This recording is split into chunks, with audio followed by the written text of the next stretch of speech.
My father who abused me and never loved me when I was younger is now on his deathbed and wants to see me, so I gave him a chance. Now, I found out why he never loved me back. I have 3 sisters that I love and a mother I adore. Not always though. I hated them when I was younger because while my father would yell at me or belittle me for everything possible, they were the apples of his eyes. I did my best at school and karate. Nothing impressed him. Not when I earned a full scholarship to a prestigious university. Not when I was the valedictorian of my year group. Not even at 26 when I managed to start my own small company that has grown considerably since. No matter what I did, I was made to feel worthless, less than a person, good for nothing, useless, a failure. I have lingering issues about it to this day. When I was younger all I wanted just once was for my father to say I'm proud of you. Nothing even close. He doted on my sisters and mother though, and I'm not proud to say I hated them for it as much as I hated him. How dare they get away so lightly? How dare they get his smiles and laughter and kind words when all I had to get was cruelty? It took me a long time to finally begin a relationship with my sisters or mom who wasn't the jealous angry son. Today we are all very close. I love them to death and would do anything for them. Some time ago my father was diagnosed with cancer. He's had other issues as well. Suffered through 2 heart attacks and a stroke, and it seems as if his body can't carry on anymore. He's dying and I don't care. I don't have it in me to care, and if he died I could live the rest of my life having never seen him before he passed or knowing that I won't attend his funeral. He wasn't present at my wedding either.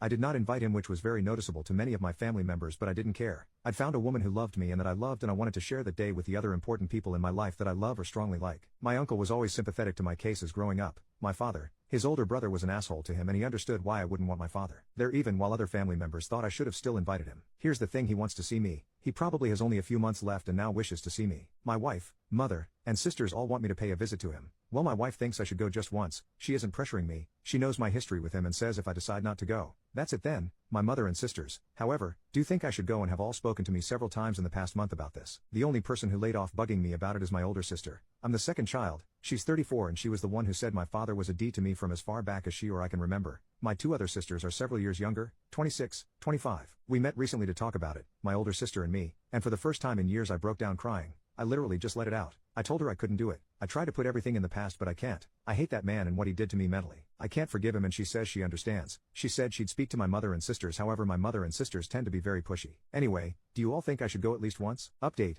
3 weeks later. So I went to see my dad and it basically went like poop. I caved. I effing cave. And decided to F it. I'll see what he wants. Maybe this is something worth hearing. I visited the hospital by myself. Now wife, no mom, no sisters, just him and I. He looked old and tired, and just as I predicted, I didn't find it in me to be angry. This wasn't the man I remembered. This was just some old broken man. It would have been a waste of my time to feel angry, and yet I did. I was so pissed off because I couldn't stand across from him eye to eye and let him see that the son he treated like dog shit had built a wonderful life for himself. We didn't say anything to each other for around an hour. Then eventually I found my voice and said, this is the last time we'll ever see each other, right? No response. Then he replied, I know. So I asked him why now. Why did he want to see me so badly that he had to send a message through my mother for me? And here is where I learned that my existence was effed all to him. He admitted that he did it just to give my mom closure. She didn't ask him to do it, but he knew she wanted it. So I asked him why he treated me the way he did my whole life, and he replied, I never wanted a son, never had any interest in one. It effing hurt, but I kept listening and he kept speaking. He said that in the first few years of my life he tried his best to care about me, but eventually, he realized he couldn't. Then came the final nail in the coffin of my relationship with that man. I never loved you, but I didn't hate you either. I just didn't care for you because I never wanted a son.